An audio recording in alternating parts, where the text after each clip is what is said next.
What's up, everyone? Moses here, and welcome to the first delve video. Yes, a new video and a new build. This time around, this is the second build I have this league so far. I made a lot of money with the Arc Trapper. We did a bunch of Uber Elder. It's been a blast. But yeah, some items dropped. Let's go through the items that dropped. The Gray Spire.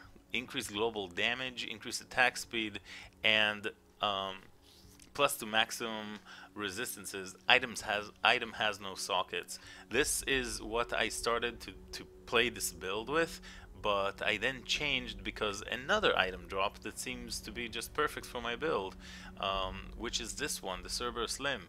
This one gives us big spell damage and cast speed as well as elemental damage, being a scepter and all. But first and foremost, the reason why we're using it is because of this +1 to maximum energy shield per 5 armor on equipped shield.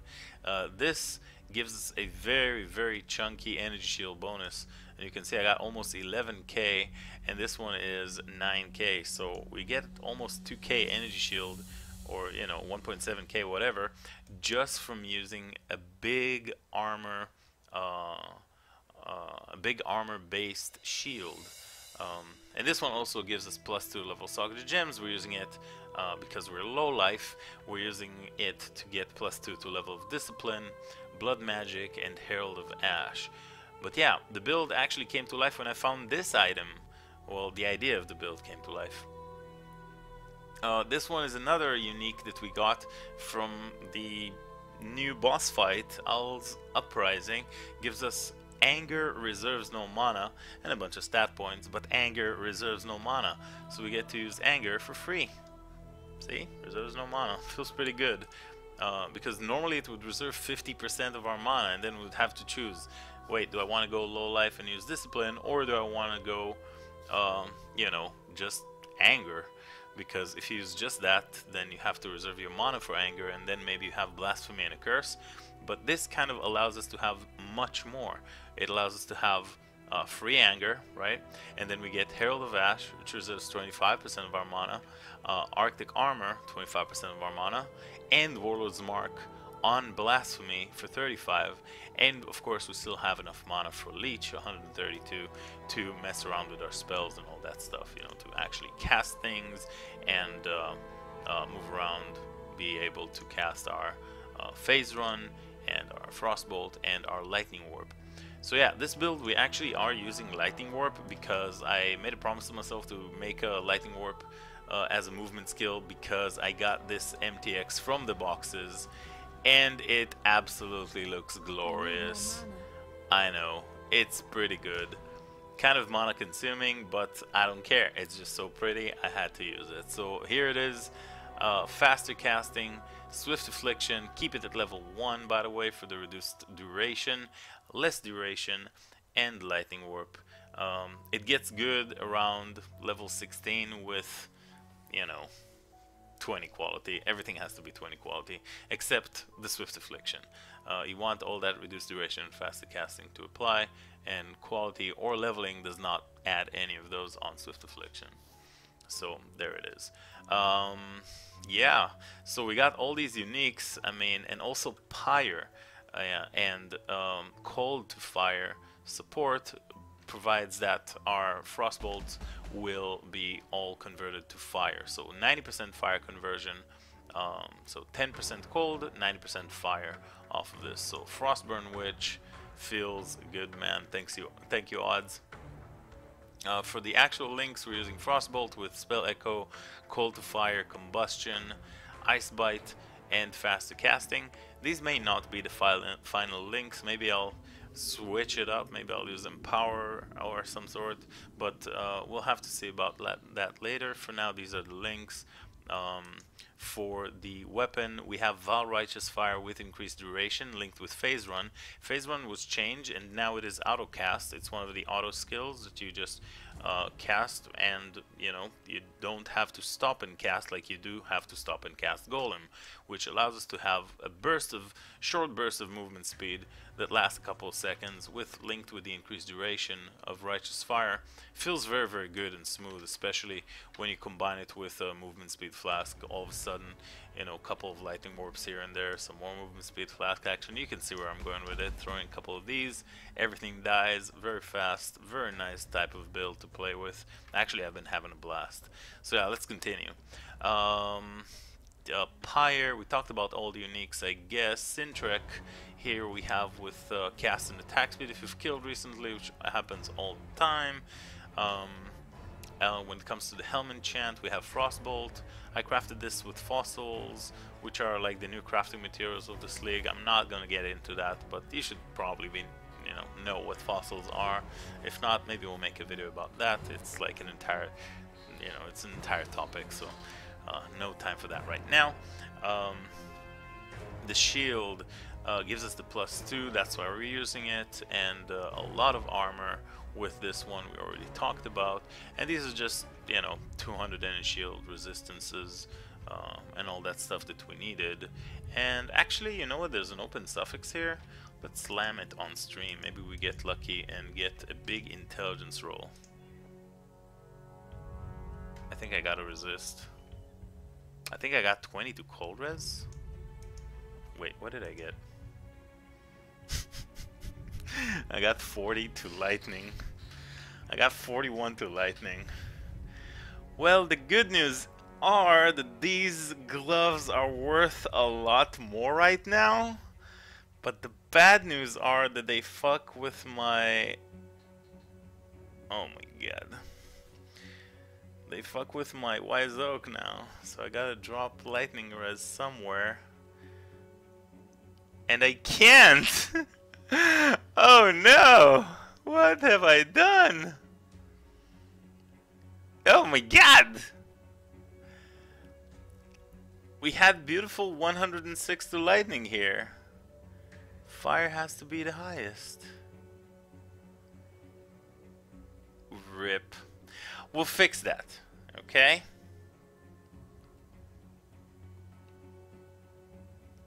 That's too much resistances. We'll fix it. We'll have to find a way to fix it. There has to be a way to fix it. I'll just use a different ring. Oh my god. I mean, it's a good slam, but I just wanted to, it's like a tier 3. What is it? It's a tier 3 and also rolled max. Tier 3 light res, holy moly. Why not a tier 3 intelligence? I would be happy with that. Intelligence gives energy shield bonus, so. Anyways, this is our... We'll fix it. I'll fix it. This is a belt I found for only 2 exalts on PoE trade. It didn't have the maximum energy shield, but I actually slammed it and got the 7% to maximum energy shield. Flask during... sorry, crystal belt with... spell damage during flask effect. So during flask effect, let's use something like, well, this is onslaught. Well, this is a series. Okay, so this is basalt, reduces physical, so it gives us a little bit of a extra bonus. You see our DPS number increases by 25%. So boom. Obviously, it's not a more multiplier; it's an increase. So 25% is like 3k. So pretty solid, and also a bunch of energy shield. Oh my god, what have I done? What have I done? I slammed this. Oh. I'm devastated. Anyways, it will make for a fun video. Yeah. Chevron's chest, of course. Chaos damage cannot bypass energy shield. We are not chaos inoculation. We're not immune to chaos. So if we were to not use it, then whenever we take chaos damage, it will hit our life and then will kill us. So we have to use Chevron's chest here. Oh my god. Yeah, so I got this one, linked it in like 120 fusings. Feels pretty good. This is probably the best helm enchant with the FrostBolt, by the way. Oh man, maybe I just try and annul. You know what? You know what? I'm doing it. We need dexterity. Yeah, we're not gonna be able to. I'm doing it. Can I? That's a chrome. Can I annul with sockets on? No, I need to remove the sockets. Wait, no, I gotta make the video. I mean, I guess if I annul the dexterity, I just craft dexterity. I just wanted to showcase the build, but we totally are able to annul the lightning res here, right? Can't believe I'm doing this. This is actually a pretty good helmet. Destroying the lightning res? Or just buying a new pair of gloves and selling these gloves. I think that would be the smartest move. Yeah, I'll just buy a new pair of gloves.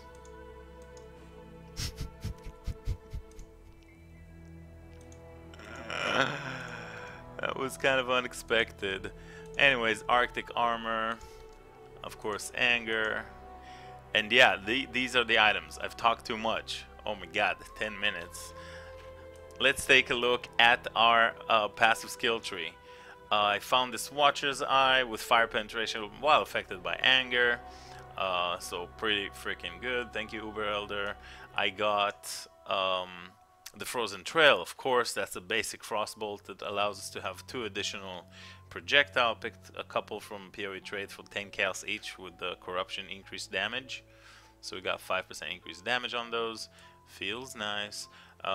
And we have an energy from within that converts the life nodes here from life to energy shield. So instead of 10-6 and 5-3, we're going to see 8. It's all going to be energy shield for even more energy shield bonus. We are Occultist. You transition when you reach level 70. At least that's what I did. That's what I did with my low life Poet's Pen, with my CI Poet's Pen Occultist back in the Incursion League. First thing you do is you pick up Wicked Ward and Val Bastion. That enables low life. Once you have these two, you can go low life or CI if that's what you're doing. And then you go Profane Bloom. It's amazing for clear. And of course, Hexproof Monsters feels pretty good. And now I'm kind of in a bind. I'm not sure if I should go Malediction, get another curse, and use Flammability, remove Arctic Armor because it reserves mana, and then use Flammability on that Blasphemy, which is one option. Instead of Warlord's Mark Blasphemy, Flammability, and then we have fire penetration. Or instead I go Forbidden Power. And of course this is an elemental overload build, but if I crit more consistently, I proc elemental overload more consistently. So having +1 to max power charges and basically free generation of power charges, because one of these costs us 54, and you get, every time you spend 200 mana, you get +1 to power charge, so you constantly have permanent power charges very, very fast if you have this node. And yeah, so the power charges are kind of irrelevant, but spell power per power charge is not. And if you get +1, that means you get 4. And if you get 4, that means 20% increased spell damage. And if you get that, then you can get, for one node, 4% spell damage per power charge. So that's 36 spell damage. And I'm considering it, so this is why I haven't done Uber Lab yet. I'm kind of thinking what I'm going to do with those. Feel free to hop into the stream and find out what I ended up choosing. So either additional curse, most likely, or forbidden power for the lazy, because I don't want to change my sockets and build feels kind of good anyways.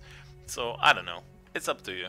And we just came up with this build yesterday, and I've been kind of like hanging out with it. I've been having a freaking blast. So yeah, let's go ahead and do a map, a Bauge. Let's get in there. Yeah, originally I wanted this, but I mean, all this, I needed more sockets. I needed the phased run. I needed the cast when damage taken, immortal call. You know, I needed Val Righteous Fire, increased duration. All those things actually kind of like add a lot of nice little quality. By the way, if you're thinking, hey, what is this big bubble? Then this is the Magna Eclipses. Level 20 elemental aegis when equipped. So there you go. Basically that's the elemental aegis. It's nothing, it's irrelevant, but it makes us look pretty. So Basically what it does is whenever we are eligible to take 1000 elemental damage, whenever we do that, the shield will disappear for 8 seconds and then will recharge. So yeah, this allows us to basically absorb 1000 elemental damage, cold, fire, or lightning, not chaos. And then yeah, so as you see, phase 1, as you see, lightning warp feels good. The damage, the clear, it feels very, very smooth.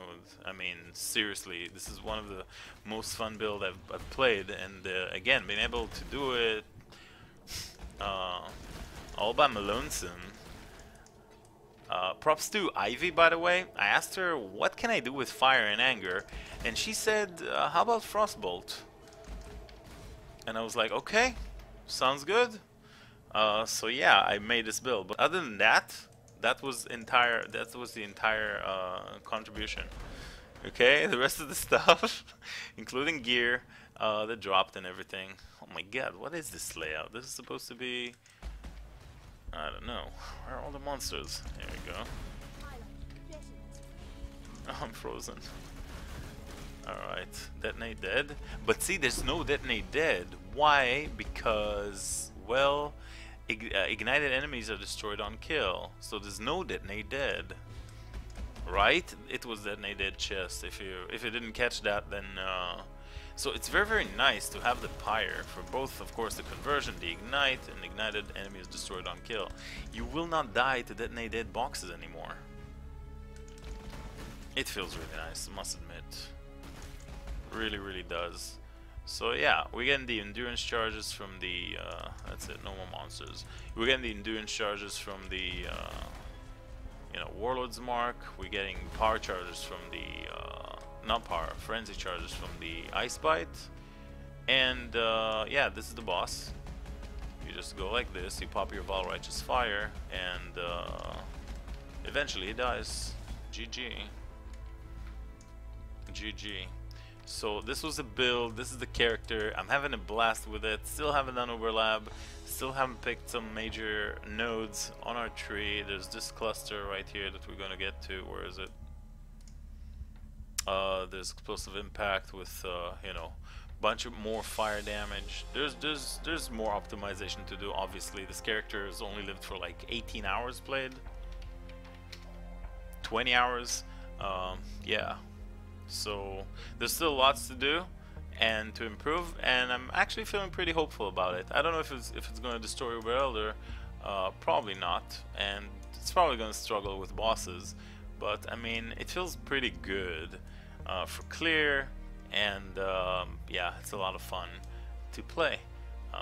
It's a different type of play style. First time doing a low life self-caster, so we're still learning. Thank you all for watching. Hope you guys enjoyed the videos. Of course, the link for the build in the description below. See you guys on stream. Much love.